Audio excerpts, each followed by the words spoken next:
What's going on, people? Face the Red here. Now listen, what do you lot think about Antoine Griezmann coming to Man United? Do you guys think that's actually going to happen?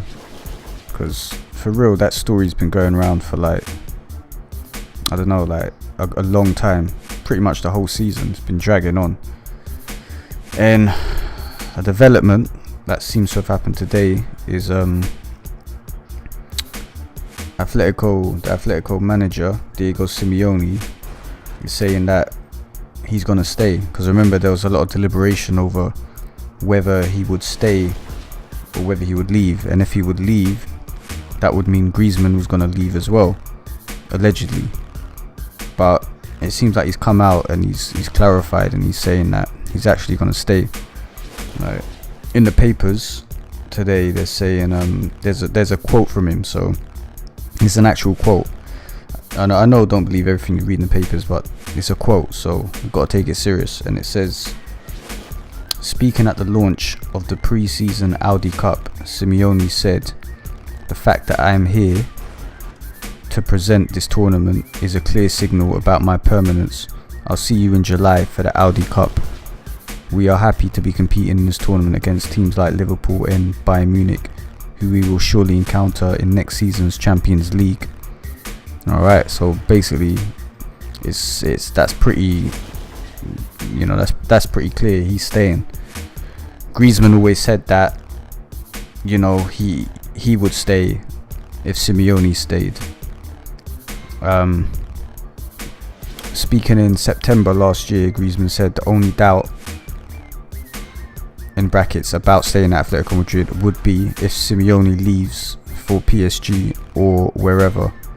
I called him before extending my contract and he confirmed to me that he was staying. I can learn a lot from him. Obviously, he rates Simeone. And I've heard him say some mad stuff as well about how much he likes the weather and how that's a factor in where he goes. I don't really like to hear that sort of thing, man. The weather shouldn't, it's not a holiday, man. Football is football. It's a job. You're there to, you're meant to go to a club because you want to go there, and I don't really think the weather should come into it. A bit of cold ain't gonna kill you, bruv. You know what I'm saying? So he's saying stuff like that, but then Paul Pogba's a good friend of his. Paul Pogba's definitely a good friend of his. He's there. We're gonna offer big money. Let's be real. Money turns heads. Champions League football is probably going to be a key factor as well. If we get that, if we win the Europa League final, then it's looking possible. Remember, Atletico want to keep him, but there's 86 million, I think, pound release clause, something along those lines. So if there's a release clause, so there's no arguments. If the release clause is met, you have to release that player to talk to the club. And obviously that's down to the player from there onwards. The player doesn't have to leave. He'll make his decision. He could stay, might not. But Atletico are always going to be, put it this way, he's 26, he's at his peak now, and Atletico are always going to be a team, how can I say, they're always going to be a team that are not the best in their country. Not always, but let's be honest, it's looking like that. It's always been Real Madrid, Barcelona, and Atletico. The best they can really hope for in the long run is third overall. They might get the odd season where they do better than these clubs, but generally they're not as big as them. It's going to be difficult for them, and he's at his peak. He probably wants to take to the next level. I'm not saying United are a better team, because we're not. We're quite shit actually at the moment, but we've got rid of a lot of players, and it's clear we're going to sign a lot more players, and we do have some class players, and with some more additions we could take it to the next level. And obviously he might want to be a part of something big, and we've got the history, you know what I'm saying. We done this, you know what I'm saying. We does this under Fergie. We were running it, and remember, someone like Griezmann probably grew up and you know, grew up as a kid seeing United always winning stuff, and that shit sticks in your head. You know what I'm saying? Sticks in your head. So obviously we're an illustrious club, and that might turn his head. Who knows? If he can stand the cold. But I don't know, man. Like, should we get him? Should we not? Actually, another thing that I saw in the paper was what's that guy's name, man?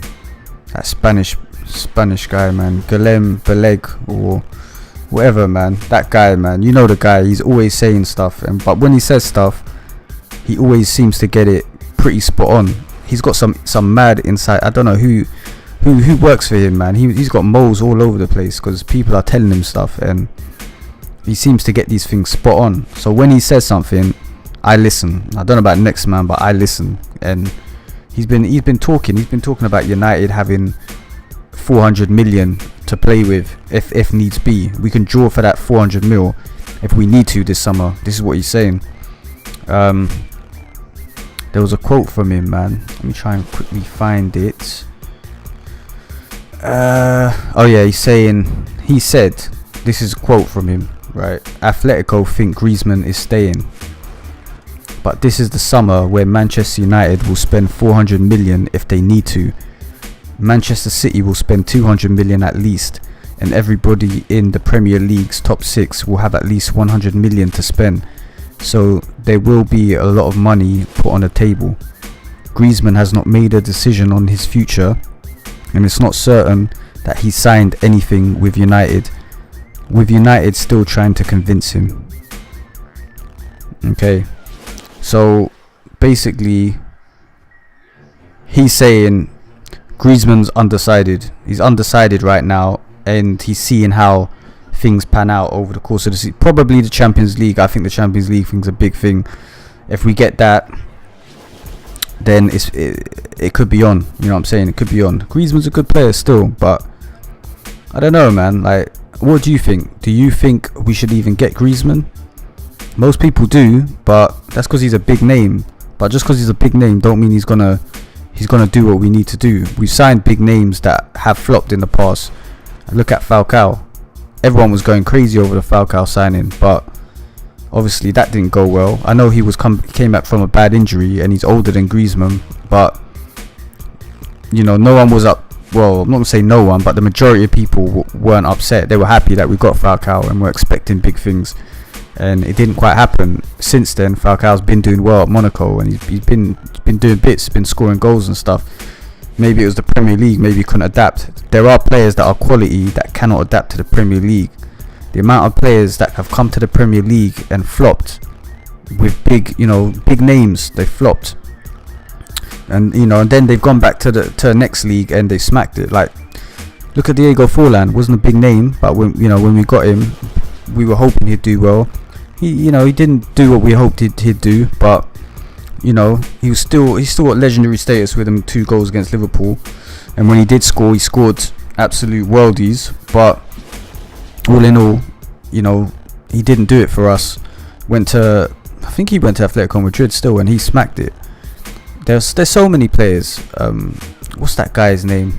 Fernando Morientes killed it in the Spanish league. Came to England, was it with Liverpool? Couldn't do it. Couldn't adapt to the league.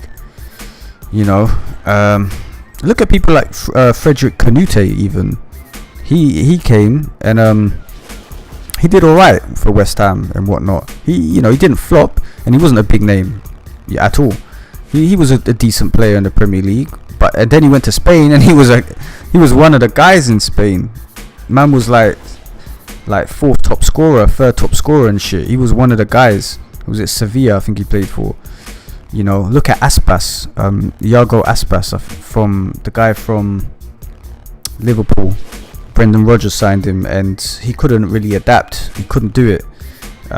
He's gone back to Spain. He's been killing it. I think he scored like 20 odd goals for Celta Vigo this season. So there's no guarantee Griezmann would kill it in England.